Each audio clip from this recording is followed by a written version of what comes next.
Good evening to all of you. Last जो lecture हम लोग दिए थे उसमें हम लोग बात किए थे कि जो पीजीटी और लैब असिस्टेंट का वैकेंसी है उसके रिगार्डिंग, ठीक है। आज हम लोग जो बात करेंगे वो है जो, और ये किसके लिए इंपॉर्टेंट है, जो केमिस्ट्री से रिलेटेड पीजीटी या लैब असिस्टेंट का तैयारी करना चाह रहे हैं उन लोगों के लिए ये जो लेक्चर है बहुत ज्यादा स्पेशल होने वाला है। तो इसीलिए पूरा लेक्चर जरूर देखिएगा। तो देख आते हैं हम लोग डायरेक्टली केमिस्ट्री पे। तो सबसे पहला जो क्वेश्चन है लैब असिस्टेंट और आपका पीजीटी के स्टूडेंट्स का कि क्या सिलेबस में कोई चेंज है। तो एकदम आप लोग निश्चिंत हो जाइए, सिलेबस हूबहू दोनों का सेम है, एकदम हूबहू, कोई भी चेंज नहीं है, ना पीजीटी और ना लैब असिस्टेंट, एकदम मतलब 2 कॉपी, आप बोल सकते हो जेरॉक्स कॉपी है एक दूसरे का सिलेबस का। तो इसीलिए जो पीजीटी वाले स्टूडेंट है उन लोगों का तो लॉटरी लगने वाला है, क्योंकि एक ही सिलेबस में 2 एग्जाम देंगे, दोनों के नंबर ऑफ वैकेंसीज अलग अलग, और वो भी लास्ट जो हम लोग वीडियो बनाए थे उसमें हम लोग डिस्कस भी किए थे 457 vacancies for only chemistry students, ठीक है। तो हम लोग इसीलिए थोड़ा सा सिलेबस पे हम लोग आज बात करेंगे कि भाई केमिस्ट्री का सिलेबस कैसा है और इसमें मेन टॉपिक्स किसको कवर करना है, कौन कौन से मेन टॉपिक्स है जिसको हम लोग कवर करेंगे तो हम लोग के मार्क्स के स्कोर करने का ज्यादा चांसेस है, और कौन कौन से हम लोग बुक्स वगैरह फॉलो कर सकते हैं, कहां से हम लोग पढ़ें, कहां से इस सारे चीजों को करें, क्योंकि टाइम हो सकता है बहुत, टाइम बहुत लिमिटेड है, बहुत ज्यादा मेरे पास टाइम, हम लोग के पास टाइम नहीं है, क्योंकि हो सकता है मार्च जनवरी फरवरी मार्च तक एग्जाम हो जाए और सिलेबस आपका ऑलमोस्ट 20 चैप्टर्स हैं। ध्यान से सुनिएगा इस चीज को, 20 चैप्टर्स, 20 चैप्टर्स हैं वो, और वो भी अप टू ग्रेजुएशन या मास्टर्स लेवल के चैप्टर्स। तो नॉट ओनली 11 12, आपको हायर एजुकेशन में भी फोकस करना पड़ेगा, तब जाके ये सिलेबस कवर होंगे, ठीक है। तो आइए हम लोग स्टार्ट करते हैं सिलेबस से। जो सबसे सिलेबस का पहला चैप्टर है वो है एटॉमिक स्ट्रक्चर। अब देखिए ये चैप्टर जो दिया, ये अगर आप थोड़ा सा देखोगे फर्स्ट चैप्टर दिया, पर अगर गौर से थोड़ा देखोगे ये फर्स्ट चैप्टर एक नहीं है, एटॉमिक स्ट्रक्चर, पीरियोडिक प्रॉपर्टीज और केमिकल बॉन्डिंग, जो खासकर ये दोनों चैप्टर, ये और ये दोनों अपने में एक महारथी है, ये दोनों अपने अपने फील्ड में महारथी है। हम लोग को पता है कोई भी अगर हम लोग केमिस्ट्री का टॉपिक पढ़ते हैं, कोई भी केमिस्ट्री का कुछ भी कर रहे हैं, तो विदाउट केमिकल बॉन्डिंग चैप्टर का डीप नॉलेज या एक बेसिक नॉलेज हम पढ़ ही नहीं सकते। चाहे आप पढ़ लो इनऑर्गेनिक केमिस्ट्री, चाहे आप पढ़ लो ऑर्गेनिक केमिस्ट्री, और फिजिकल में बहुत कम है पर वहां पे भी यूज होता है। तो इटसेल्फ ये 3 चैप्टर्स है जिसमें से हमको एक चैप्टर बना के दिया है सिलेबस पर, एकदम अच्छे से समझ लेना ये 3 चैप्टर्स है। अब आते हैं इसमें भी कितना चैप्टर कंसाइज है। आप लोग को सिलेबस इटसेल्फ सिर्फ 3 या 4 पेजेस का दिख रहा है, पर अगर आप इसको अच्छे से थोड़ा सा डीप स्टडी करोगे ना, ये 4 पेज का चैप्टर नहीं है, मतलब सिलेबस नहीं है। फॉर एग्जाम्पल ये 4 पेज का सिलेबस नहीं है, ये कितने पेज का है, लगभग ये 5 साढ़े 5 पेज का है। आइए हम लोग थोड़ा सा इसमें डीप स्टडी करते हैं। जैसे सबसे पहले आते हैं एटॉमिक स्ट्रक्चर। एटॉमिक स्ट्रक्चर में वो जो बात किया वो क्या किया कि डी ब्रॉगली, मतलब हम लोग डायरेक्टली वेव मैकेनिकल मॉडल पे ही हम लोग बात किए। पर याद रखिएगा 2018 2017 बोथ ईयर, दोनों साल में bore BOHR Bohr's atomic model से क्वेश्चन आया हुआ है, बोर एटॉमिक मॉडल से क्वेश्चन आया, पर सिलेबस इस चेंज को मेंशन नहीं किया, बोर को आई होप कहीं पे मेंशन नहीं किया, बोर एटॉमिक मॉडल को मेंशन नहीं किया। अब इस चीज को आप समझ लेना, क्यों, क्योंकि वो बोलेगा कि हम तो एटॉमिक स्ट्रक्चर मेंशन कर दिए भाई, हम एटॉमिक स्ट्रक्चर में कम से कम ये सारे टॉपिक्स आप कर लो, पर आपको बोर्स भी करना पड़ेगा। Bore atomic model itself A topic. I hope सबको केमिस्ट्री, जो केमिस्ट्री एस्पिरेंट्स जो भी इस एग्जाम को अपियर कर रहे हो उसको पता होगा, ठीक है। तो उसके बाद है Heisenberg uncertainty principle, Schrodinger wave equation, significance of ये है, उसके बाद क्वांटम नंबर है। इसके बाद यहाँ पे क्या है, एक चीज ध्यान देना, यहाँ पे और एक चीज जो है प्रोबेबिलिटी डिस्ट्रीब्यूशन कर्व, बस ये दे के छोड़ दिया। यहाँ पे भी आप समझना, प्रोबेबिलिटी डिस्ट्रीब्यूशन कर्व सिर्फ दिया, पर ऐसा नहीं है, ये सिर्फ एक कर्व नहीं है, यहाँ पे 3 कर्व होगा, एक रेडियल वेव फंक्शन के साथ कर्व, एक प्रोबेबिलिटी डिस्ट्रीब्यूशन कर्व, एक प्रोबेबिलिटी का कर्व, और वो भी यहाँ पे कोई मेंशन नहीं किया। मेंशन नहीं करने का मतलब किसका प्रोबेबिलिटी डिस्ट्रीब्यूशन, 1s की 2s की 2p की 3s की 3d, किसका रेडियल डिस्ट्रीब्यूशन कर्व हमको प्रोबेबिलिटी डिस्ट्रीब्यूशन कर्व पढ़ना है। इसका मतलब इस बात पे छुपा हुआ है कि आप सिर्फ 11-12 का कवर करके आ नहीं सकते, हो सकता है वो आपको 4D का दे दे। आई होप सबको ये बात समझ में आ रही होगी। तो हो सकता है किसी का भी वो radial distribution, probability distribution curve दे सकता है, ठीक है।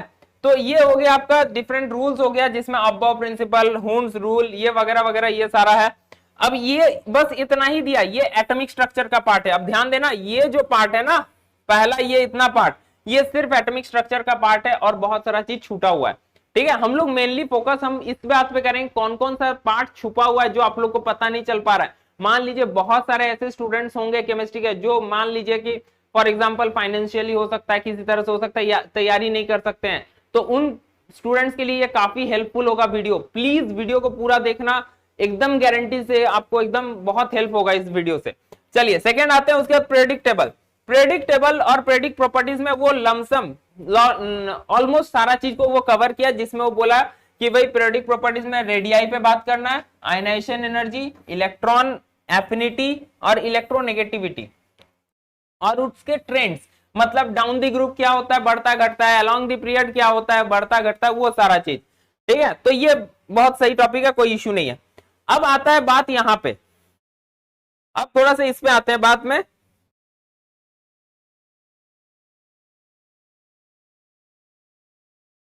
अब आप देखिए थोड़ा सा इसमें आते हैं आगे। अब इसके बाद जो है केमिकल बॉन्डिंग है। अब ये फिर से वही चीज है। अब केमिकल बॉन्डिंग जो अभी मैंने बताया कि केमिकल बॉन्डिंग जो है क्या इतना ही बड़ा है, नहीं, ये बहुत बड़ा चैप्टर है। कभी आप अगर 11 का बुक खोलोगे, केमिकल बॉन्डिंग जो है ना, मिनिमम अगर साइड बुक कोई भी आप रेफरेंस बुक लोगे तो मिनिमम 100 पेजेस का चैप्टर है वो, मिनिमम 100 पेजेस। तो पर ये इतने ही में इसको किया है, क्यों? क्योंकि भाई यहाँ पे आपका सिर्फ वीबीटी वैलेंस बॉन्ड थ्योरी दिया, वीएसीपीआर थ्योरी दिया, मॉलिक्यूलर ऑर्बिटल थ्योरी दिया, ठीक है, और उसका डिफरेंट थोड़ा थोड़ा करके दे दिया। पर इसके अलावा भी बहुत सारे टॉपिक है, जैसे अब क्या क्या छुपा हुआ है इसमें, थोड़ा सा आप देखना। इसमें जो छुपा हुआ है polar non polar, polar and non polar, non polar molecules किसको बोलते हैं, डाइपोल मोमेंट का कंसेप्ट यहाँ पे छुपा हुआ है जो आपको कहीं पे मेंशन नहीं किया, ठीक है। पर फिर भी बहुत सारा चीज इसमें भी छुपा हुआ है, तो आपको इसमें भी बहुत डीपली स्टडी करना पड़ेगा केमिकल बॉन्डिंग से, क्योंकि ये चैप्टर से कहीं से भी क्वेश्चन आ सकते हैं, ठीक है। चलिए इसके बाद आते हैं नेक्स्ट, हम लोग जो टॉपिक पे मूव करते हैं। नेक्स्ट जो टॉपिक है वो है क्या, गैसियस स्टेट। गैसियस स्टेट में एक जगह बस, इसमें ज्यादा कुछ छूटा हुआ नहीं है, बस एक चीज छूटा हुआ है जो ये दिया, directly postulates of kinetic theory of gas, ठीक है। इसके बाद से मैटर एकदम सही है, कहीं कोई दिक्कत नहीं है, एकदम सब चीज सही है। बस एक टॉपिक इसमें जो छूटा हुआ है, गैस लॉज, गैस लॉज, ठीक है, जिसमें आपको बॉयल्स लॉ, चार्ल्स लॉ, ठीक है, एवोगैड्रोस लॉ वगैरह वगैरह सारा लॉज, जिससे बेसिकली जिसको जोड़ के आप क्या लाते हो, आइडियल गैस इक्वेशन को, तो वो लॉज को यहाँ पे वो छोड़ा हुआ है। तो थोड़ा सा ध्यान रखना इस टॉपिक में, इसको भी कवर करना है, इसको छोड़ के मत चल जाना, ठीक है। इसके बाद आते हैं नेक्स्ट, आते हैं हम लोग नेक्स्ट जो है वो है क्या है, सॉलिड स्टेट। अब जरा सा इसमें ध्यान देना, सॉलिड स्टेट में क्या है कि ये तो बहुत सही दिया, कहीं कोई इश्यू नहीं है, X ray diffraction, crystal Bragg's equation, radius ratio rule, defects in crystal and their magnetic and electric behaviour, semiconductor, super conductor. पर यहां पे क्या मिस है, थोड़ा सा मिसिंग हम पार्ट इसलिए फोकस करा रहे हैं क्योंकि बहुत सारे स्टूडेंट डायरेक्टली सिलेबस को रखते हैं सामने, उसी से डायरेक्टली स्टडी करना चाहते हैं, ठीक है। तो उन लोगों के लिए जरूर जानना चाहिए क्या मिसिंग है। डायरेक्टली पता चला आप छोड़ के चले गए और पूरा चैप्टर पढ़े और बस एक टॉपिक छोड़े, उसी से क्वेश्चन आ गया, तो क्योंकि ये पता नहीं अब अगला एग्जाम कब होगा ये भी हम लोग को नहीं पता, तो जॉब ओरिएंटेड एग्जाम है इसीलिए बहुत फोकस से करना है। तो इसमें जो पार्ट छूटा हुआ है, सबसे पहला डिफरेंट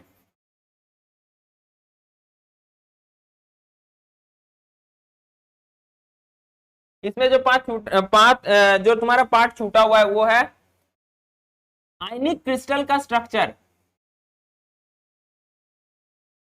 आयनिक क्रिस्टल स्ट्रक्चर,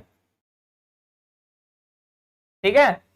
जैसे अब इसमें कौन कौन आएगा, जैसे NaCl का, CHCl का, उसके बाद आपका CaF2, Na2O,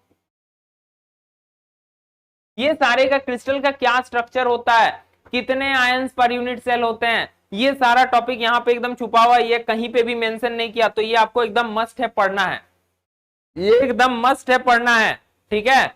उसके बाद यहाँ पे और एक चीज छुपा हुआ है, क्या, डेंसिटी ऑफ क्रिस्टल, कहीं पे भी मेंशन नहीं है, डेंसिटी ऑफ क्रिस्टल, तो ये आपको पढ़ना पड़ेगा क्योंकि इससे क्वेश्चन आता है। जो आप डेंसिटी ऑफ क्रिस्टल का फॉर्मूला में भी अगर कोई सॉलिड स्टेट अगर पढ़े होगे, Z इंटू M बाई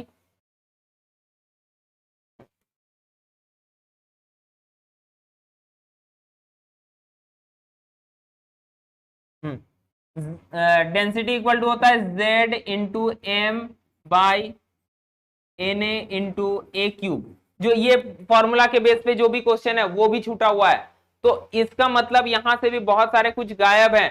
थोड़ा सा अगर लास्ट में हम सारे चैप्टर्स का बताएंगे कौन से बुक को आप फॉलो कर सकते हो और बाकी क्या क्या इंफॉर्मेशन तुम कुछ आप लोगों को चाहिए वो मैं बताऊंगा, पर फिलहाल के लिए आगे बढ़ते हैं। इसके बाद आता है थर्मोडायनेमिक्स।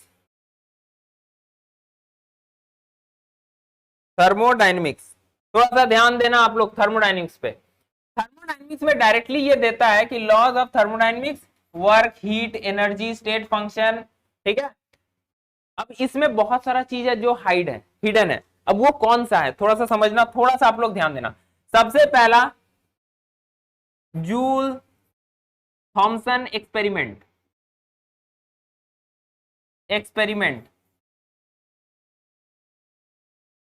ये एक टॉपिक जो यहां पे मेंशन नहीं है, इसको हम लोग को पढ़ना पड़ेगा। उसके बाद कार्नोट हीट इंजन, ये मेंशन कहीं नहीं है पर इसको भी करना पड़ेगा। और क्या करना पड़ेगा हम लोगों को, और इसमें हम लोगों को कवर करना पड़ेगा रिवर्सिबल एंड इरिवर्सिबल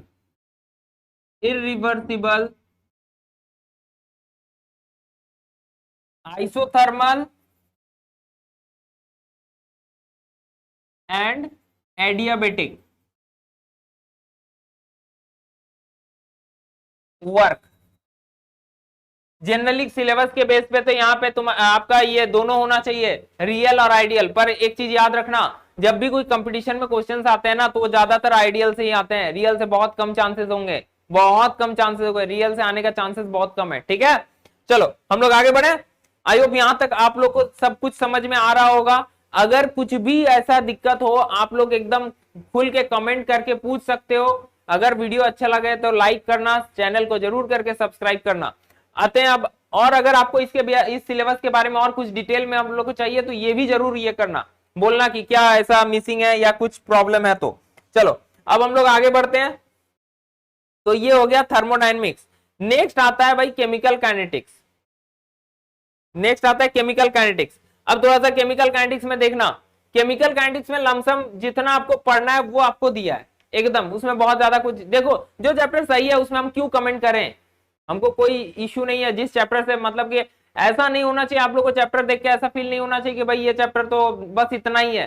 तो कोई चैप्टर जिसमें दिक्कत नहीं है हम उसमें कभी भी कमेंट नहीं करेंगे। इसमें एकदम सही है, ऑर्डर और molecularity, chemical kinetics and its scope, rate of reaction एकदम सही है, rate equation for zero, first, second order, उसके बाद half life, mean life, determination of order of the reaction, theories of chemical kinetics जिसमें collision theories, transition state theory और Arrhenius equation के साथ ये पूरा एक पे है, ठीक है। और उसके बाद आपका कैटालाइसिस। आप लोग आई होप सब कोई 12 में एक चैप्टर पढ़े होंगे सरफेस केमिस्ट्री, ठीक है।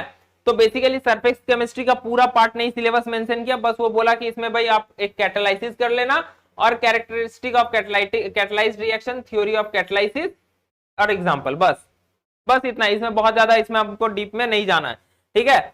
बात आती है उसके बाद इलेक्ट्रोकेमिस्ट्री। थोड़ा सा इलेक्ट्रोकेमिस्ट्री ध्यान दीजिएगा। चैप्टर काफी बड़ा है, ऑलमोस्ट आप थोड़ा सा अगर नोट डाउन करोगे तो इस लेंथ से ही आई होप सबको पता चल रहा होगा ये चैप्टर काफी बड़ा है, ठीक है। और हो भी क्यों ना, ये चैप्टर इटसेल्फ काफी बड़ा चैप्टर है, जिसमें सबसे पहले इलेक्ट्रॉनिक कंडक्शन, इलेक्ट्रोलाइटिक सॉल्यूशन में specific, equivalent, molar conductance, effect of dilution, ठीक है, और experiment method for determining conductance, जिसमें हिटॉट मेथड है ना, नहीं sorry, experimental method of determining conductance है, सॉरी हिटॉट मेथड आपका इसमें आएगा ट्रांसपोर्ट नंबर में। उसके बाद माइग्रेशन ऑफ आयंस, कोलरस लॉ, ठीक है, kinetic theory of electrolytic dissociation, ये सारा आपका टॉपिक से एकदम सही है। फिर इसके बाद थोड़ा सा आपका यहाँ पे गैल्वेनिक सेल है, ठीक है, तो ये चैप्टर काफी बड़ा है। अच्छा यहाँ पे आप ध्यान देना, buffer solution theory of buffer action, ये थोड़ा सा आपका थोड़ा सा टच किससे किया गया, थोड़ा सा ये एक बोल सकते हो पाइल्ड टॉपिक है। पाइल्ड मतलब दो चीज को मिक्स किया गया, एक आयनिक इक्विलिब्रिया, आई होप सबको ही सुने होंगे आयनिक इक्विलिब्रिया को, और थोड़ा सा इलेक्ट्रोकेमिस्ट्री को, ये दोनों का एक पाइल टॉपिक है, दोनों को मिला के टॉपिक बनाया गया, ठीक है। पर हाँ I hope that's good news की हम लोग को इक्विलिब्रियम वैसा कहीं डायरेक्टली मेंशन नहीं है, अगर इक्विलिब्रियम इसमें हो जाता तो भगवान भला करता, इस सिलेबस का बहुत बड़ा सिलेबस हो जाता, तो इक्विलिब्रियम कहीं पे मेंशन नहीं किया, ये हम लोग के लिए बहुत गुड न्यूज है भाई। अब आगे बढ़ते हैं, अब आगे बढ़ते हैं, तो आगे आता है एक और इंपॉर्टेंट टॉपिक, वो क्या है, अब ध्यान देना, अब ये टॉपिक कोई छोटा सा टॉपिक नहीं है, पर यहाँ पे मेंशन बहुत छोटा में किया है, क्यों, क्योंकि ये transition and inner transition element and complexes है। तो आप लोग एक चैप्टर पढ़े होंगे कोऑर्डिनेशन, कोऑर्डिनेशन केमिस्ट्री या कंपाउंड्स, ठीक है। तो ये जो टॉपिक है ना, ऐसे टॉपिक तो सिर्फ ट्रांजिशन, इनर ट्रांजिशन मतलब डी एंड एफ ब्लॉक और कॉम्प्लेक्सेस पे है, पर ये पूरा कोऑर्डिनेशन केमिस्ट्री को कवर करेगा, पूरे कोऑर्डिनेशन केमिस्ट्री को ये कवर करने वाला है। आई बात समझ में। अब आते हैं इसमें क्या क्या इंपॉर्टेंट है, तो ध्यान देना, कुछ करो नहीं करो ये पार्ट को जरूर कवर करना, क्योंकि इससे गारंटी है 2 से 3 क्वेश्चन एकदम फिक्स, लिख लो बात को भाई, इससे 2-3 क्वेश्चन एकदम पक्का आएंगे, जैसे करण अर्जुन आए थे, एकदम ऐसे ही इससे भी क्वेश्चन आना है। तो वो टॉपिक कौन सा है, जैसे ये हो गया जिसमें आइसोमरिज्म बॉन्डिंग, ठीक है, इन कॉम्प्लेक्सेस, वीबीटी और crystal field theory.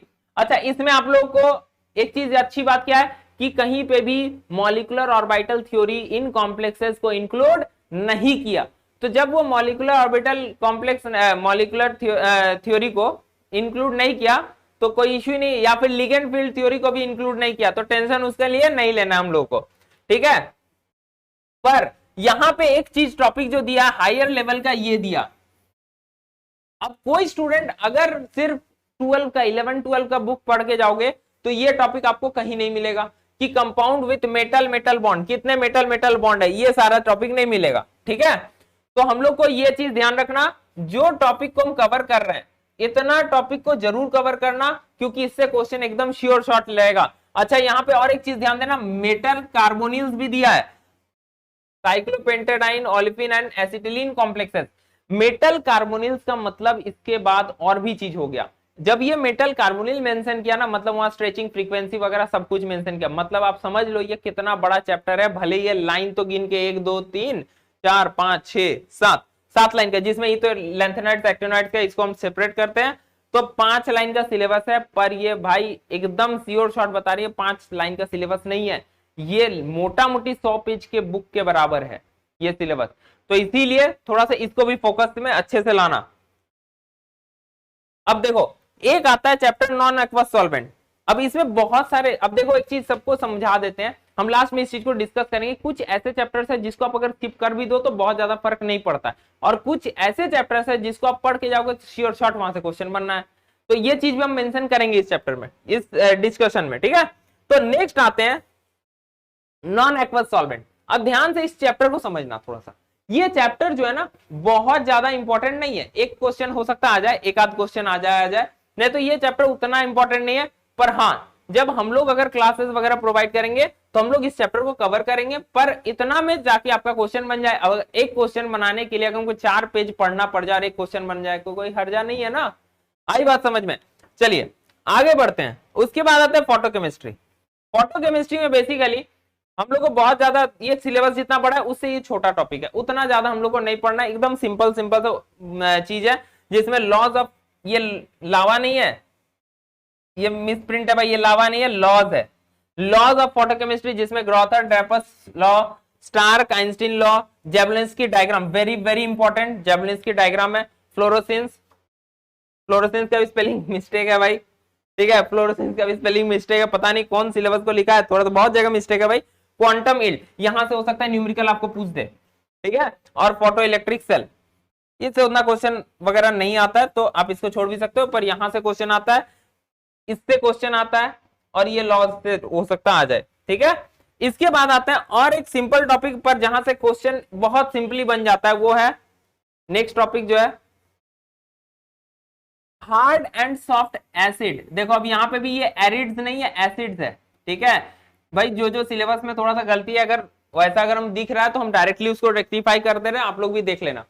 Hard and soft acids and bases, ये चैप्टर अगर आप बात करोगे, अगर कोई मोस्ट प्रोबेबली बीबीएमकेयू, सॉरी बीबीयू या बीबीएमकेयू में हो, बीबीएमकेयू मतलब विनोद बिहारी महतो कोयलांचल यूनिवर्सिटी से, तो थोड़ा सा ध्यान देना, ये चैप्टर आप लोग को हटा दिया है ग्रेजुएशन में, और ना ही इस चैप्टर को आपका मास्टर्स में रखा है, पर ये चैप्टर से क्वेश्चन बहुत सिंपल रहते हैं और बहुत सारा इस चैप्टर का एप्लीकेशन है। तो आप लोग को चाहे वो ऑर्गेनिक में आप एप्लीकेशन ले लो, इनऑर्गेनिक में एप्लीकेशन ले लो, पर एप्लीकेशन तो है। तो इस चैप्टर्स को भी हमको अच्छे से करना है। बहुत छोटा सा चैप्टर है, बहुत बड़ा बहुत टफ चैप्टर नहीं, सिंपल चैप्टर है, पर चूंकि हटा दिया तो आई होप बहुत सारे स्टूडेंट्स इस चैप्टर को नहीं पढ़े हैं, तो हम लोग देखेंगे इस चैप्टर को भी कवर करने का कोशिश करेंगे, ठीक है। उसके बाद जो चैप्टर है नेक्स्ट जो है वो क्या है, थोड़ा सा ध्यान देना, स्ट्रक्चर एंड बॉन्डिंग।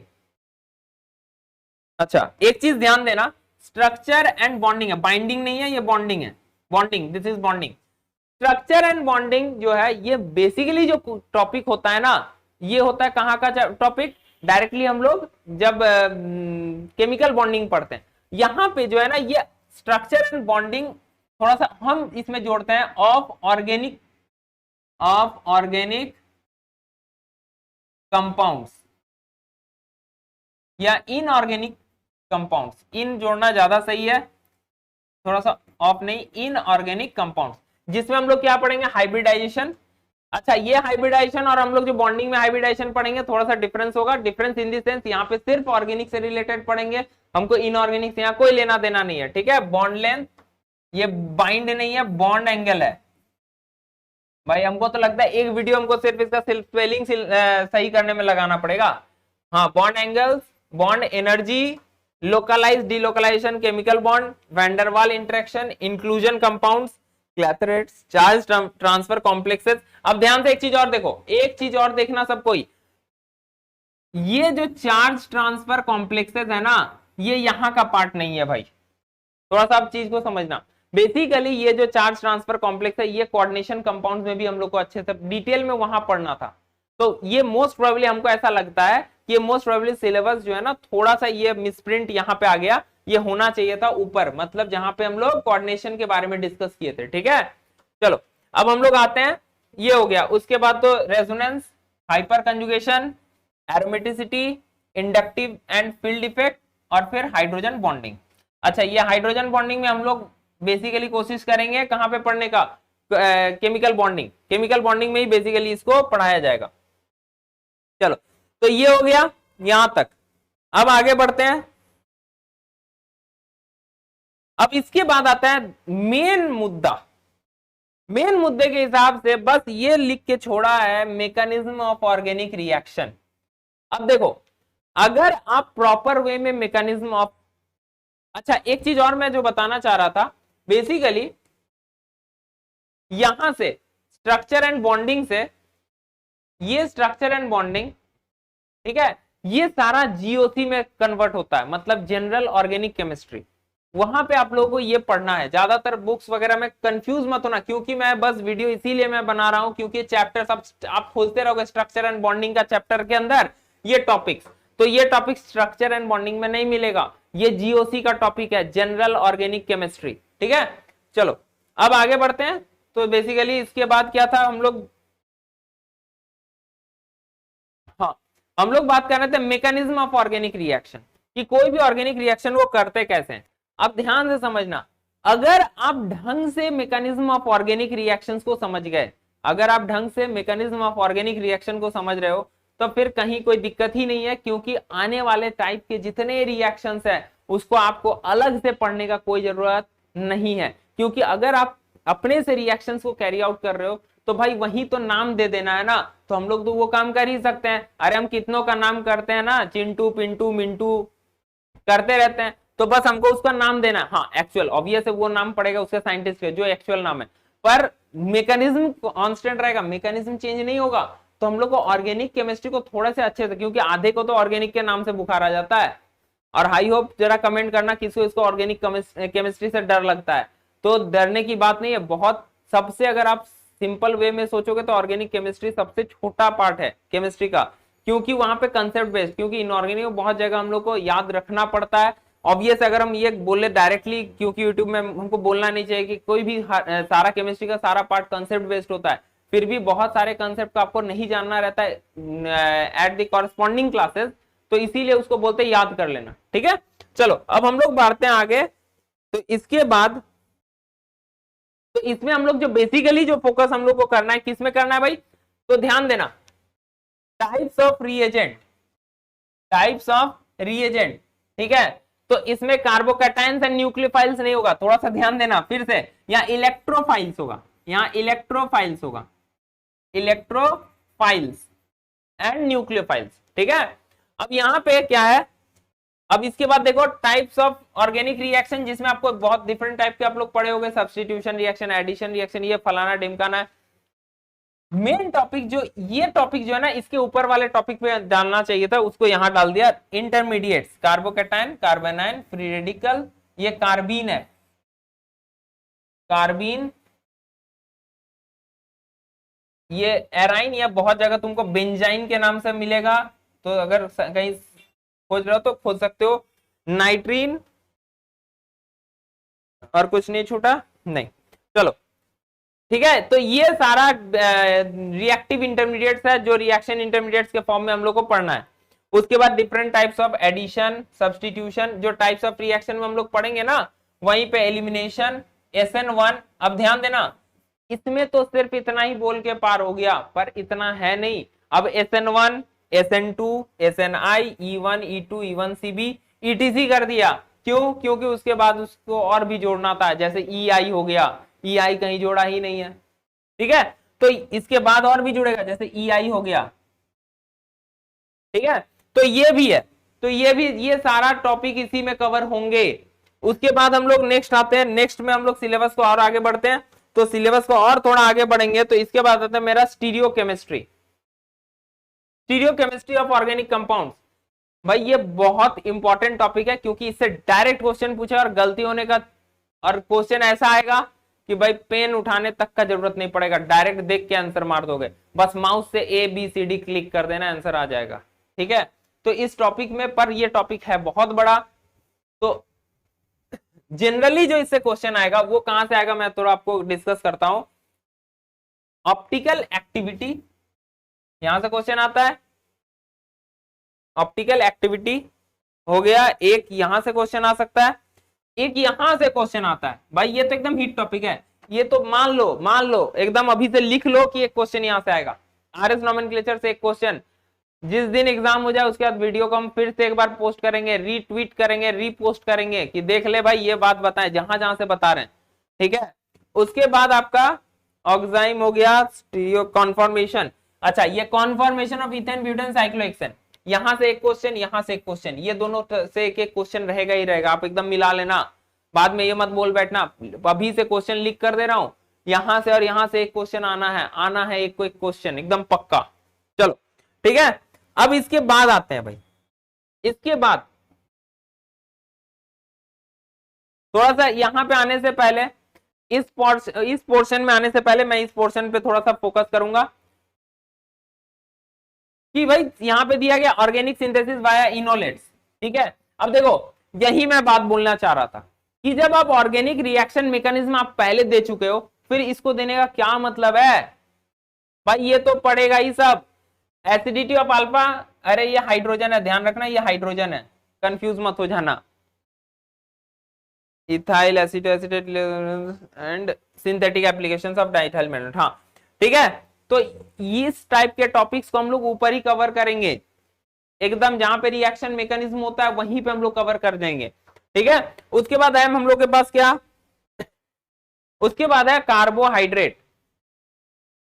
भाई कार्बोहाइड्रेट भी थोड़ा बहुत तो आइडिया, बेसिकली ये एकदम आपको जो आप केमिस्ट, अरे sorry sorry sorry sorry sorry, हाँ आप जो केमिस्ट्री में पढ़े होगे बायोमोलिक्यूल्स, एक चैप्टर बायोमोलिक्यूल्स क्लास 12 में बायोमोलिक्यूल्स नाम का एक चैप्टर पढ़े होंगे, तो उसी में ये एक पार्ट है कार्बोहाइड्रेट्स, पर उतना में नहीं होगा, थोड़ा सा और एक्स्ट्रा है जिसमें शॉर्टनिंग ऑफ एल्डोजेज। अब देखो यहाँ पे कोई नाम नहीं दिया, पर यहाँ पे एक फिशर किलियानी सिंथेसिस होगा, ये सब नाम थोड़ा सा तुमको काम देगा। तो सिलेबस बहुत कंसाइज है, आप जितना सिलेबस सोच रहे हो सिलेबस उससे काफी बड़ा है भाई, तो इसीलिए, और टाइम काफी कम है, एकदम फैक्ट, एकदम ओरिजिनल फैक्ट, दिल पे हाथ रख के बता रहे, टाइम बहुत कम है। अगर आपका जैसे 2017 में ये एग्जाम हुआ है, 2018 में हुआ है, तो भाई जब डेट निकाला उसका गिन के 4 महीने के बाद अप्रोक्सीमेटली फरवरी या मार्च को पेपर हो चुका है, एकदम पेन हाथ में लेके झूठ नहीं बोलेंगे। तो डेट टाइम बहुत कम है भाई, तुमको लगेगा कि यार ये सब तो पढ़ा हुआ है, पर जब आप पढ़ोगे तब आपको समझ में आए टाइम बहुत कम है, ठीक है। चलो अब आते हैं आगे, तो ये हो गया। अब इसके बाद थोड़ा सा आते हैं जो मैं छोड़ रहा था ये वाला पॉइंट पे, ऑर्गेनिक सिंथेसिस बाय इनोलेट्स हो गया, अच्छा हाँ सॉरी, ऑर्गेनोमेटेलिक कंपाउंड्स, ठीक है, जिसमें हम लोग को बेसिकली किसका पढ़ना है, मैग्नीशियम, जो सबको पता होगा ग्रिग्नार्ड रिएजेंट,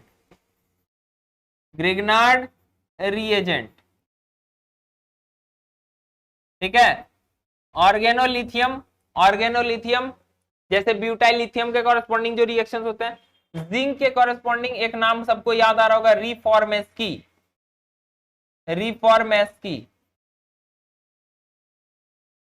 ठीक है, ये reaction and there formation, preparation, structure and synthetic, अरे सिंथेटिक नहीं है, सिंथेटिक है, सिंथेटिक एप्लीकेशंस, ठीक है। अब हम लोग आते हैं थोड़ा पॉलीमर कंप्लीटली थ्योरेटिकल चैप्टर है, इसमें आपको दिमाग जरा सा भी नहीं लगाना है दिमाग एकदम नहीं लगाना है, एकदम आराम से रट जाओ, इस चैप्टर से क्वेश्चन एकदम बन जाएगा, कहीं इश्यू ज्यादा नहीं आने वाला है, ठीक है। अब आते हैं इसके बाद एक चीज आप लोग को फिर यहाँ पे आया लेके, ये मेरे को अभी तक समझ नहीं आया कि जब आप लोग सिलेबस एक जगह पढ़ रहे हो और ऑर्गेनिक को एक जगह कर रहे हो, तो सिलेबस को एक जगह रखना चाहिए ना, यहाँ पे फिर घूम फिर के ऑर्गेनिक है। जब तक बच्चा सोचा कि अब हमको ऑर्गेनिक से थोड़ा छुटकारा मिलने जा रहा है, तब तक फिर एक ऑर्गेनिक का चैप्टर आके रेडी, और वो चैप्टर कौन सा है, alkanes, sorry, alkane and cycloalkanes, alkene, cycloalkene, diene alkynes. अब थोड़ा सा इसको हल्के में मत लेना, ये बहुत बड़ा पार्ट है भाई, पर हम लोग जब इसको करेंगे तो वो एक सिलेबस के एक टॉपिक के अंदर, जैसे रिएक्शन मैकेनिज्म हम लोग जहां करेंगे ना, कोशिश करेंगे हम लोग टोटल को एक साथ एक जगह करें, ताकि आप लोगों को सिलेबस थोड़ा छोटा कंसाइज, हम पूरा कोशिश करेंगे अगर हम लोग उसको कवर कर सकते हैं तो जितना छोटा से छोटा सिलेबस में ये करें, कंसाइज करें, ताकि आप लोग को ज्यादा इजी हो। अब हम लोग देखते हैं इसके बाद, अब इसमें देखना बहुत सारा नेम रिएक्शन है, जैसे सेटजेफ रूल, हॉफमैन एलिमिनेशन, उसके बाद Markovnikov's rule, cross effect, hydroboration oxidation, oxymercuration, demercuration, reduction, ठीक है। अच्छा KMnO4 है, ये ध्यान रखना, OU नहीं है, ठीक है, ऑक्सीडेशन विथ इतना, उसके एलाइलिक विनाइलिक, उसका एल्काइंस प्रिपरेशन प्रॉपर्टीज। अच्छा मैं जो बेसिकली मेरे को ऊपर करने के लिए हमको उसको हटाना पड़ा, अगर आपको लगे कि ये काम का, तो पॉज करके या स्क्रीनशॉट ले लेना, ताकि इजीली पता चल जाए। ठीक है, चलो इसके बाद क्या आता है भाई, मैकेनिज्म ऑफ इलेक्ट्रोफिलिक, ये तो सब सही है, एकदम फर्स्ट क्लास है, चलेगा एकदम, कहीं दिक्कत नहीं है। अच्छा अब देखो कहां खेला है, इससे पहले भी एक जगह आपको ये टॉपिक दिखा होगा एरोमेटिसिटी, फिर यहाँ पे ये टॉपिक दिया है। तो बेसिकली जो इसका काम है ना, यहीं पे करना है हम लोग को, यहीं पे पढ़ना चाहिए। ये एकदम सेपरेट टॉपिक है, एकदम सही बात है, ये सेपरेट टॉपिक है, आपको एकदम सही है। ठीक है, और इतना बड़ा ये टॉपिक नहीं है। अगर आपको side chain reaction of benzene थोड़ा सा, हाँ, orientation, activating and deactivating substituent, orientation, ortho para ratio और side chain reaction of benzene derivative, अगर बर्च रिडक्शन एक नेम रिएक्शन है, अगर ये पता हो ना तो ये वाला पार्ट चुटकी का खेल है, चुटकी का, बस चुटकी बजाते वो बन जाएगा, कहीं कोई दिक्कत नहीं है। ठीक है, अब हम लोग आते हैं जो सिलेबस का लास्ट पार्ट है। अब ध्यान देना, जब हम इतना सारा, अब आप लोग का क्वेश्चन है सर इतना सारा रिएक्शन मैकेनिज्म कर रहे हैं, इतना सारा रिएक्शन पढ़ रहे हैं, फिर ये कौन सा स्टडी ऑफ सम रिएक्शंस, तो भाई मेरे यही तो दिक्कत है। आपको जब सारा रिएक्शंस कर लोगे उसके बाद कुछ नेम रिएक्शन, मैंने यही चीज बोला था, अगर मैं आपको सिखा दूं कि ऑर्गेनिक रिएक्शन कैसे करते हैं तो फिर आप खुद से भी रिएक्शन कर सकते हो, हर बार मेरी जरूरत थोड़े होगी। तो बस अब उस रिएक्शंस को करके हम लोग बस नाम देंगे, क्या क्या, पिनाकोलोन, ध्यान रखना ये भी स्पेलिंग गलत है, pinacolone rearrangement, aldol, Perkin, Cannizzaro, Mannich, Clemmensen, अच्छा उल्फ किस्नर इसमें छूटा हुआ है, क्लेजन रीअरेंजमेंट, अच्छा ये पाइमर नहीं है, राइमर है, Rymer टाइमन reaction, Friedel craft reaction, fries rearrangement और रिफॉर्मेट्स की। अच्छा देखो ये वाला मैं बोला था थोड़ा देर पहले, मैं इस चीज को डिस्कस किया था, इस चीज को मैंने थोड़ा देर पहले डिस्कस किया था, रिफॉर्मेट्स की, जहां पे जिंक वाला है ना। चलो तो ये हो गया तुम्हारा कुछ रिएक्शंस, नेम रिएक्शन जिसको तुमको याद रखना चाहिए। और मोर और लेस एक चीज हम बता देते हैं, चाहे लाख तुम रिएक्शन मैकेनिज्म पढ़ लो, पर क्वेश्चन बेसिकली जो आएगा ना इसी सबसे ज्यादा आता है। तो हम लोग एकदम ढूंढ के इस पे कुछ ऑब्जेक्टिव्स वगैरह कर सकते हो, तो वेरी गुड कि ऑब्जेक्टिव अगर कर लिए। अब आते हैं लास्ट, इस टॉपिक का लास्ट चैप्टर कौन है ना, स्पेक्ट्रोस्कोपी। इससे 2 क्वेश्चन तो एकदम गारंटी लिख लो भाई, मिनिमम बोल रहे हैं, मिनिमम पे बात कर रहे हैं, हो सकता है 3 भी 4 भी हो जाए, 2 क्वेश्चन तो एकदम गारंटी, जिसमें एक आएगा कंपाउंड आइडेंटिफिकेशन, आइडेंटिफिकेशन, ठीक है, एक कंपाउंड आइडेंटिफिकेशन बोलेगा कि एनएमआर डाटा ये है, आईआर डाटा ये है, तो बताओ इसमें से कौन सा कंपाउंड होगा। एक ये तो पक्का आना है, एक ये तो आना है। अब दूसरा जो होता है वो किसी से भी आ सकता है, यूवी से भी हो सकता है, वुडवर्ड रूल से पूछ दे, वुडवर्ड रूल से पूछ दे हमको लैम्डा मैक्स निकाल लें, ये भी पूछ सकता है, क्या बात है। उसके बाद क्या कर सकता है भाई, मास स्पेक्ट्रोस्कोपी का डायरेक्ट पूछ दे, अरे डायरेक्ट पूछ दे कि पेरेंट आयन का ये है तो बताओ इसका क्या होगा, तो कुछ भी पूछ सकता है। पर हाँ याद रखना 2 क्वेश्चन तो पक्का पूछेगा। आई होप इतना तक तो सबको क्लियर होगा, कुछ डाउट है तो इसमें एकदम आप लोग कमेंट करना। तो ये सिलेबस का एक ब्रीफ डिस्कशन है। अब आते हैं हम लोग तैयारी कैसे कर सकते हैं। अब सबके मन में एक क्वेश्चन आता है, ये तो सर आप इतना बड़ा सिलेबस तो एक के तो ऐसे 4 पेज का था, आप उसको तो ऐसे बताएं, लग रहा है कि अब वो 10 पेज का बन गया। नहीं, एकदम हम आप लोग के साथ बेईमानी नहीं कर रहे हैं, एकदम सही बात से सही तरीके से आपको सिलेबस डिस्कस किए हैं, क्योंकि है ही इतना बड़ा सिलेबस और हम लोग के पास टाइम बहुत कम है। तो सबसे पहले मैं थोड़ा बोलना चाह रहा हूं कि भाई तैयारी करना कैसे। तो एक चीज आप लोग को इतना तो समझ में आ गया होगा कि अगर हम इस चैप्टर को उठा के पूरा पढ़ें और उसके बेस पे क्वेश्चन बनाएं, it will take some time, I hope, क्योंकि टोटल तुम्हारे पास टाइम कितना है। थोड़ा सा अब हम लोग थोड़ा कैलकुलेटिव वे में आते हैं। तो सबसे पहले बात करते हैं, मान लेते हैं हम लोग ऑन एन एवरेज फेब में एग्जाम हो जाए, मान लेते हैं फेब में एग्जाम हो जाए, ठीक है। तो फेब में अगर एग्जाम हो रहा है, ये आपका अगस्त चल रहा है, मैं जब वीडियो बना रहा हूं आज बेसिकली 13 अगस्त है, मोस्ट प्रोबेबली 13 अगस्त, ठीक है।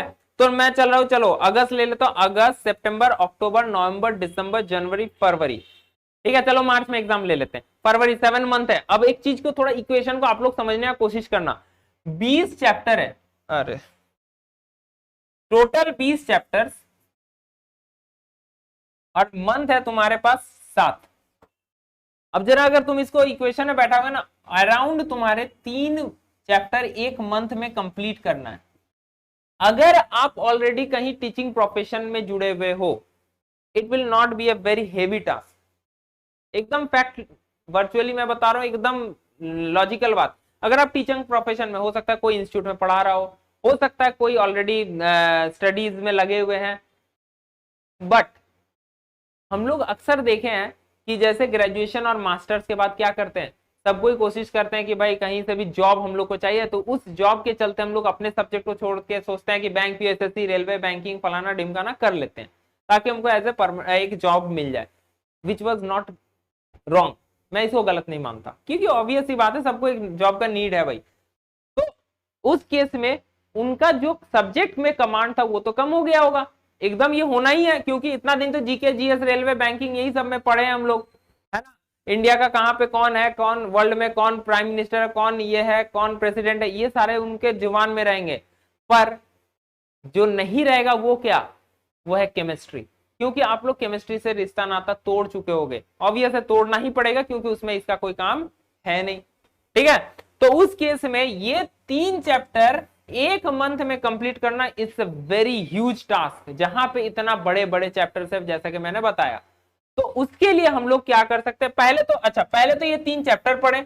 अब हर चैप्टर का कम से कम, हर चैप्टर का कम से कम 100 से 150 ऑब्जेक्टिव को सॉल्व करना।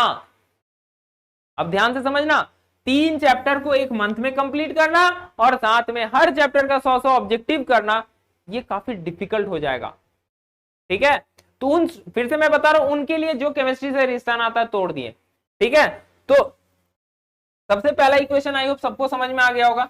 तो हम लोग को कोशिश क्या करना पड़ेगा, चैप्टर को कंसाइज करें, कॉन्सेप्ट को कंसाइज करें, कॉन्सेप्ट को को रिलेट करें ताकि एक से दूसरा रिलेट हो जाए, तो थोड़ा चीजें छोटा हो। या फिर एक ये भी हो सकता है कि मैं आप लोगों को कुछ हेल्प करूं। हेल्प कैसे कर सकता हूं कि मैं, सर आप एक काम करो, आप कंसेप्ट दे दो, मैं क्वेश्चन बना लेता हूं। क्योंकि कंसेप्ट अगर मैं दे दिया तो आपको वहां से, देखो बुक्स से ऑब्वियस है, बुक्स में जितना है शायद कोई भी उतना सारा चीज, क्योंकि मैं आपको 2-3 बुक्स का एक साथ में पढ़ा दूंगा। अगर मैं बता दूं 2-3 बुक्स का एक साथ, तो आप क्या कर सकते हो, उसके बेस पे क्वेश्चन बना लें। तो अब ध्यान देना, आपका जो खुद का सेल्फ स्टडी है, वो जो चैप्टर्स पूरे पढ़ने पे आपको लग रहे हैं वो नहीं लगे ना, आपको चैप्टर पढ़ना, फिर समझना, फिर उसको ये करना, दैट्स, वो टाइम बच जाएगा। आई बात समझ में। तो उस केस में ये हम लोग टाइम को कवर कर सकते हैं। क्लियर। अब आते हैं, अब इसके लिए हम क्या कर सकते हैं।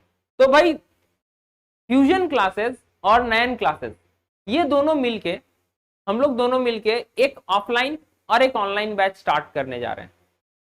ध्यान से आप लोग सुनिएगा, ये सिर्फ बिजनेस नहीं है, आप लोग का भविष्य के बारे में ये सोच के हम लोग स्टार्ट कर रहे हैं, क्योंकि पीजीटी का बहुत कम जगह पे हो रहा है। केमिस्ट्री का सिलेबस इतना कम, ज्यादा बड़ा है, केमिस्ट्री का इतना सिलेबस बड़ा है, तो मैक्सिमम जगह आपको दिखेंगे, बाकी जितने पीजीटी का है ना सबका दिख जाएगा, पर केमिस्ट्री का बहुत कम कोई टच कर रहे हैं, क्योंकि सिलेबस बहुत बड़ा है और किसी को कोई गारंटी नहीं कि सिलेबस कवर कर पाएंगे कि नहीं। पर हम आपको गारंटी दे रहे हैं कि सिलेबस 95% कवर हो जाएगा।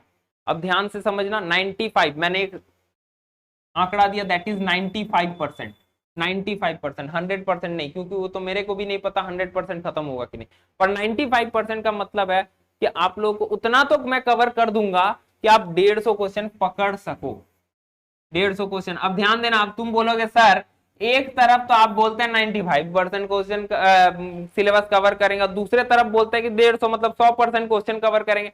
भाई यही तो बात है, पोर्शन कवर करना और क्वेश्चन पकड़ने में बहुत डिफरेंस आती है। क्या कि भाई पोर्शन में हो सकता है कोई इंपॉर्टेंट नहीं है, एकदम बेफिजुल का टॉपिक है, उसको हम स्किप कर सकते हैं, पर क्वेश्चन बेफिजुल नहीं रहते हैं, सब लॉजिकल क्वेश्चंस रहेंगे। और इवन अगर आपको लगता है कि सर क्या गारंटी है, तो कभी आप उन वालों से पूछो जो 2018 का पीजीटी वाला एग्जाम दिया है सॉरी 2018 का जो पीजीटी दिया है ना, कभी उनसे दर्द पूछो कि भाई कैसा था पेपर, तो आपको लेवल वो ज्यादा अच्छा बता पाएंगे, क्योंकि आपको लगेगा कि मैं बता रहा हूं तो मैं अपने बिजनेस को बढ़ावा दे रहा हूं, ठीक है। तो मैं इसलिए नहीं झूठ बोल रहा हूं, क्योंकि पीजीटी का जो लेवल था 2018 का एकदम अप टू दी मार्क था। जिसको थोड़ा बेसिक तो छोड़ दे, बेसिक तो छोड़ दो, जिसको थोड़ा हाई लेवल का नॉलेज नहीं है ना, वो उस पेपर को सॉल्व ही नहीं कर पाया। और यही रीजन था कि लगभग 270 सीट में ना लगभग 170 या 80 ही सीट फुल हो पाए। 170-80 मतलब इतना तो बच ही गया, बाकी अब जोड़ ले लगभग 100 सीट पे क्वालिफाई नहीं हुआ। तो जरा सोचो लेवल किस तरह रहा होगा कि क्वालिफिकेशन पे भी अकाल पड़ गया था, क्वालिफाई नहीं कर पा रहे थे। ठीक है, अब एक चीज और आते हैं। तो ये तो मेरे को आई होप सबको समझ में आ गया होगा, ये तो आई होप सबको समझ में आ गया होगा मैं जो समझाने जा रहा था। अब देखो, अब इसके बाद क्या आता है कि भाई बुक्स, भाई जिसको भी बुक्स के लिए, देखो मैं कभी भी किसी को प्रेशर नहीं कर रहा हूं कि क्लास करना है। भाई कोई अगर ऑलरेडी टीचिंग प्रोफेशन में, those are capable, they are capable, वो कैपेबल है खुद से तैयारी करने के लिए। मेरे अगर हेल्प चाहिए तो एकदम आप हेल्पलाइन नंबर ये है 8538910504, ये मेरा व्हाट्सएप है। आप व्हाट्सएप पे आप एकदम मैसेज करना, बेहिचक मैसेज करना। हो सकता है फॉर द टाइमिंग उस टाइम में रिप्लाई ना मिले तो हो सकता है 1-2 घंटा 3 घंटा या नेक्स्ट डे जरूर मिल जाएगा, क्योंकि मैं व्हाट्सएप में सारा ड्यूरिंग द क्लासेस में नोटिफिकेशन ऑफ रखता हूं, तो नोटिफिकेशन मेरे में आते नहीं है। ठीक है, अच्छा दूसरा चीज, दोनों क्लासेस होंगे offline and online, both classes will conduct, दोनों क्लासेस होंगे। ठीक है, चलो उसके बाद क्या है, आई होप ये इंफॉर्मेशन सबको काम करे। अब बात आती है सर कौन सा बुक्स फॉलो करें, बुक्स। तो बुक्स, पहली बात ये है कि भाई बुक्स पढ़ोगे तो मैक्सिमम चैप्टर्स की इटसेल्फ एक एक बुक हो जाएंगे। ठीक है, कुछ तो आपको 11-12 से हेल्प मिल जाएगा। ठीक है, कुछ आपको 11-12 से हेल्प मिल जाएगा, कुछ आपको ग्रेजुएशन का बुक का हेल्प लेना पड़ेगा, कुछ आपको मास्टर्स के भी बुक का हेल्प लेना पड़ेगा, पर बहुत फ्यू, वेरी फ्यू। मास्टर्स के बुक का उतना ज्यादा आपको हेल्प नहीं लेना पड़ेगा, जनरली ग्रेजुएशन और 11-12 के बुक से काम चल जाएगा। ठीक है, पर हो सकता है क्वेश्चंस का लेवल हाई रहे तो आपको हो सकता है थोड़ा बहुत हेल्प लेना पड़ जाए। ठीक है, तो बुक्स, तो ये बुक्स के बारे में अगर बोले तो भाई बुक्स तुम अगर पढ़ोगे तो इस 6 मंथ के कंसेप्ट को तुम फॉलो नहीं कर पाओगे।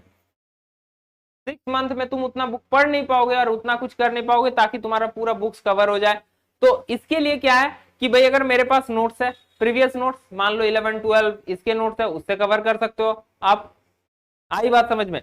तो ये सारा चीज हम लोग इस तरह से कवर कर सकते हैं। अच्छा, ऑफलाइन बैच जो है, ऑफलाइन बैच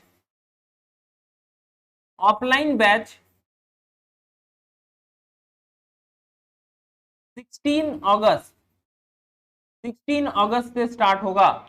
ऑफलाइन बैच 16 अगस्त से स्टार्ट होगा और ऑनलाइन बैच 18 अगस्त से स्टार्ट करेंगे। 18 अगस्त से स्टार्ट करेंगे। ठीक है, ध्यान रखना, ऑफलाइन बैच 16 अगस्त, ऑनलाइन बैच 18 अगस्त। ठीक है, अब फी वगैरह का मैं अभी कुछ भी डिस्क्लोज नहीं कर रहा। जिसको भी जो भी क्वेश्चन क्वेरीज वगैरह हो, इसमें एकदम बेहिचक कॉल करके या मैसेज करके पूछ सकते हैं, कॉल भी कर सकते हो, ये कॉलिंग है एज वेल एज व्हाट्सएप पर। कोशिश करना कि व्हाट्सएप ही ज्यादा करने का, क्योंकि कॉल इतना सारा ऑलरेडी आते रहते हैं ना कि मैं अभी, और एक बैच जो है ऑलरेडी फुल हो चुका है। सबसे बड़ी इंफॉर्मेशन एक बात बता रहे हैं, एक बैच ऑलरेडी फुल हो चुका है, तो उसमें ऑलरेडी 40 स्टूडेंट्स का है। ज्यादा स्टूडेंट्स को हम लोग एक साथ नहीं कवर कर सकते हैं, इसीलिए 40 स्टूडेंट्स का एक बैच हो चुका है। सेकंड बैच हम लोग फिर से ये स्टार्ट करेंगे, अभी स्टार्ट कोई बैच भी नहीं हुआ, पर ये सेकंड बैच रहेगा। ठीक है, ऑफलाइन में भी वही चीज है, ऑफलाइन में एक ही बैच मेरा बनेगा, वो 16 अगस्त से स्टार्ट करेंगे।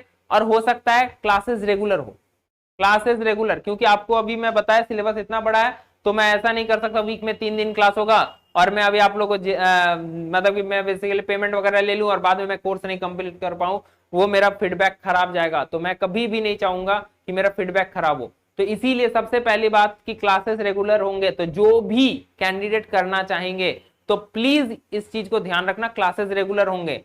आप अगर कोई काम कर रहे हैं, अगर ऑनलाइन कोर्स लिए हैं, तो आराम से आप 7:30 बजे के बाद फ्री हो जाते हैं, घर में बैठ के एकदम सोफा सेट में चाय पानी नाश्ता के साथ एकदम आप बैठ के कर सकते हैं क्लास, कोई इश्यू नहीं है। ठीक है, आई होप सबको ये चीज समझ में आएगा, सबको समझ में आ गया होगा। किसी को कोई अगर डाउट हो तो कमेंट खाली है एकदम, कमेंट में बेहिचक लिखिए, बस अच्छा अच्छा चीज लिखेगा, कुछ उल्टा पुल्टा मत लिखेगा कि हमको टर्न ऑफ करना पड़ जाए कमेंट, ठीक है। चलिए, तो इतना देर आई होप सबको सिलेबस केमिस्ट्री का क्लियर हो गया होगा, कोई डाउट किसी के मन में आई होप नहीं रहा होगा। मैंने बहुत कोशिश किया कि सारे चीज को एक एक करके एलाबरेट करके मैं बता सकूं, कोई अगर चीज छुपा हुआ है तो उसको कैसे करना है, कोई अगर नहीं है तो कैसे ये करना है। एक मैं चीज छोड़ दिया हूं, मैं आज एक चीज इसमें मैंने छोड़ दिया, किस चैप्टर से ऑलमोस्ट कितने क्वेश्चन आएंगे। दूसरा चीज टोटल, फिर से बता रहा हूं, टोटल क्वेश्चन 150 रहेंगे, उस दिन भी मैंने बताया था टोटल क्वेश्चन 150 रहेंगे। और अगर आपको मेरिट लिस्ट पे आना है तो मिनिमम आपको 75 क्वेश्चन सही बनाने होंगे, क्वेश्चन सही बनाने होंगे मेरे भाई और बहनों, तब जाके आप मेरिट लिस्ट पे आओगे, नहीं तो मेरिट लिस्ट आओगे ही नहीं। और एक चीज याद रखना, अगर जनरल और ओबीसी हो तब तो ये 50% है, अगर एसटी एससी है तो ये 45% है। तो ध्यान देना, यहां पे आपको डायरेक्टली रिजर्वेशन नहीं दिया जा रहा है, आपको उतने क्वेश्चंस कवर करने हैं, जब आप उतना क्वेश्चन के अंदर बनोगे तभी आपको रिजर्वेशन मिलेगा। तो इसीलिए हल्के में मत लेना भाई, क्योंकि ये 50% मजाक नहीं है, मजाक का खेला नहीं है। दूसरा चीज, हर क्वेश्चन के टोटल 150 क्वेश्चन है, ठीक है, और 180 मिनट रहेगा, 180 मिनट में 150 क्वेश्चन। जरा सा एक चीज बस आप लोग लास्ट गौर करना, 180 बटे 150, तो जरा देखो, तो एक क्वेश्चन के लिए कितना मिलेगा, एक क्वेश्चन के लिए कितना मिल रहा है, थोड़ा सा ध्यान देना, 1.2 इतने मिनट के आसपास एक क्वेश्चन के लिए मिल रहा है, इतना ही मिनट मिल रहा है भाई, 1.2 मिनट एक क्वेश्चन। तो अगर आप प्रैक्टिस नहीं किए होगे प्रॉपर, पता चला बाद में अफसोस क्या होगा ना कि यार हमको क्वेश्चन आता था भाई, क्या बोले भाई, क्वेश्चन आता था छूट गया। तो ऐसा लास्ट मोमेंट पे अफसोस नहीं होना चाहिए, प्लीज ये रिक्वेस्ट है। ये वैकेंसी बहुत अच्छा है, जिसका भी पीजीटी बीएड है या लैब असिस्टेंट, जिसका केमिस्ट्री है विथ फिजिक्स और बायो, ठीक है, उसके लिए ये मतलब मान लो ये ब्रह्मा जी का वरदान है, प्रसादी है, ले लो, अगर ले लिए तो ले लिए, नहीं तो फिर गया, एक बार गया तो फिर कब निकलेगा ऊपर वाला भी नहीं जानता। क्योंकि आपके सब्जेक्ट से वैकेंसीज जेएसएससी बहुत कम निकालती है, और ये फर्स्ट टाइम निकला है, सॉरी खासकर लैब असिस्टेंट ये फर्स्ट टाइम निकला है, तो इसीलिए इसमें फोकस करना। जो बीएससी वाले हैं, बीएससी वाले के लिए अक्सर ये होता है कि भाई सर देखिए ना, हम ग्रेजुएशन तो कर रहे हैं, पता ही नहीं आगे करना क्या है। तो भाई तुम ही लोग के लिए ये ऑफर निकला है, ऑफर है ये ऑफर। अभी जैसे फ्लिपकार्ट वगैरह में ऑफर चलेगा ना, तुरंत सब खोल के एकदम मार्केटिंग स्टार्ट, तो ये ऑफर है, तुम लोग का कैरियर का ऑफर है, तो इसका मार्केटिंग में देरी नहीं करना भाई, नहीं तो एक बार छूट जाएगा तो फिर आप लोग उसको कवर नहीं कर पाओगे, ठीक है। तो मैं इतना ही बोल के आज रुकता हूं। फिर से मैं एक बार बता दे रहा हूं, जिसको भी कांटेक्ट करना है इस नंबर पे करना, ऑफलाइन ऑनलाइन बोथ बैचेस हैं, बोथ बैचेस है, ऑफलाइन ऑनलाइन बोथ बैचेस है। ऑफलाइन बैच 16 अगस्त से स्टार्ट है, ऑनलाइन बैच 18 अगस्त से स्टार्ट है। अब मान लो कोई स्टूडेंट बोला कि सर हम तो 10 दिन 12 दिन बाद से ज्वाइन करेंगे, तो क्या होगा, जो छूटेगा वो आप मेरे पे विश्वास रखना, मैं आपका कवर कराऊंगा, वो एक प्रॉब्लम नहीं है। पर हाँ छूटेगा वो 5-10 दिन का छूटने का कवर करा सकता हूँ, ये नहीं कि 2 महीने बाद आ गए और बोले सर आप तो वीडियो में बोले थे कि इतना दिन बाद भी छूटेगा तो मैं कवर करा दूंगा। दैट्स नॉट पॉसिबल मेरे भाइयों, it's not possible, it's not a joke. इतना बड़ा सिलेबस जोक नहीं है। अगर आपको मजाक लग रहा है दैट्स गुड, आपको लग सकता है आप बहुत तेज हो, पर ये जोक नहीं है। सिलेबस बहुत बड़ा है, हम लोग को बहुत ढंग से प्रिपरेशन करना है। और हम लोग का लास्ट ईयर जो 2018 का भी रिजल्ट था वो भी मैंने लास्ट वीडियो में बताया था कि ऑलमोस्ट 40 to 45% सिलेक्शन हुआ था। जॉब में सिलेक्शन बात कर रहा हूँ, ये कोई एग्जाम क्वालिफाई का बात नहीं कर रहा हूँ, जॉब में सिलेक्शन का बात कर रहा हूँ, ठीक है। तो इसीलिए जिसको जो भी इंटरेस्टेड है कोर्सेज के लिए, एकदम इस नंबर पे बेहिचक व्हाट्सएप, ऑफलाइन ऑनलाइन बैच दोनों प्रोवाइडेड है, ठीक है। अच्छा एक और चीज तो बोलना ही भूल गया, जो ऑफलाइन है ना, ऑफलाइन जो स्टूडेंट करेंगे उन लोगों के लिए डबल लॉटरी है भाई। उन लोग ऑफलाइन तो करेंगे प्लस ऑनलाइन वाला भी फ्री मिल जाएगा उनको। ऑनलाइन का लेक्चर आप देख सकते हो, रिकॉर्डेड मिल सकता है अप टू द एग्जाम। ठीक है, उसके बाद वगैरह वगैरह टेस्ट सीरीज वगैरह वगैरह मैं आगे सोचूंगा, जरूर सोचूंगा। पहले ये अच्छा सा हम लोग एक फैमिली बनाए सब कोई मिल के, उसके बाद जैसा होगा आगे हम लोग मिलेंगे फिर से एक वीडियो अगर जरूरत होगा। अगर आप लोग कोई नीड हुआ एकदम बेहिचक कमेंट करना। ठीक है, चलिए आज के लिए यहीं तक रखते हैं। Thank you.